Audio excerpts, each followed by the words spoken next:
మహిళలను అవమానించడం ద్వారా రాజకీయంగా లబ్ధి పొందాలనుకోవడం దుర్మార్గమైనటువంటి విషయం.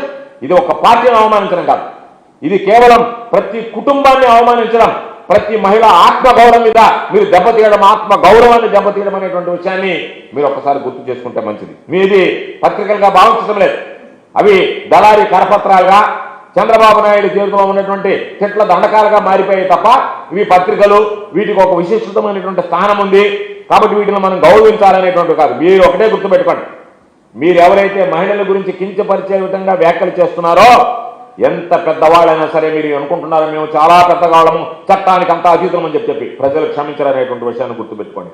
నడి రోడ్డు మీద ఇటువంటి వ్యవహారాలు మిమ్మల్ని నడి రోడ్డు మీద నిలబడతాయనేటువంటి విషయం మర్చిపోవద్దు. అందుకనే అసలు ఇటువంటి వ్యాఖ్యలు చేసేటువంటి వాళ్ళ సంస్కారం స్థాయి ఏంటనేటువంటిది, చంద్రబాబు మైండ్ సెట్ ఏంటనేటువంటిది ఈ వ్యాఖ్యల ద్వారా బయటపడుతుంది. వాళ్ళ స్థాయి ఏంటి, వీళ్ళ మైండ్ సెట్ ఏంటనేటువంటిది. కాబట్టి ఈ దిగజారుడు రాజకీయాలకు గుర్తుంచుకోండి, ఖచ్చితంగా ప్రజలు రియాక్ట్ అవుతారు. రియాక్ట్ అయిన తర్వాత వాళ్ళు తీసుకునేటువంటివి కూడా కఠినంగా ఉంటాయి, చాలా స్పష్టంగా కూడా మీకు వ్యతిరేకంగా ఏ విధంగా ఉండబోతాయి అనేటువంటిది ఒక్కసారి గుర్తుంచుకుంటే మంచిది అని చెప్పి ఈ సందర్భంగా తెలియజేస్తున్నాను. కాబట్టి నీ అలవాట్లే, రాధాకృష్ణ అలవాట్లే, రాధాకృష్ణ మైండ్ సెట్టే నువ్వేదైతే చూపిస్తున్నావో నీ మైండ్ సెట్ అందరికీ ఉంటుంది అనుకోవడం పొరపాటు. నీలాగా అందరు బ్రతకరు, నీలాంటి బ్రతుకు అందరు బ్రతకరు. అందరూ గౌరవప్రదమైనటువంటి కుటుంబాలు ఉంటాయి, గౌరవప్రదంగా బ్రతికేటువంటి వ్యక్తులు ఉంటారు.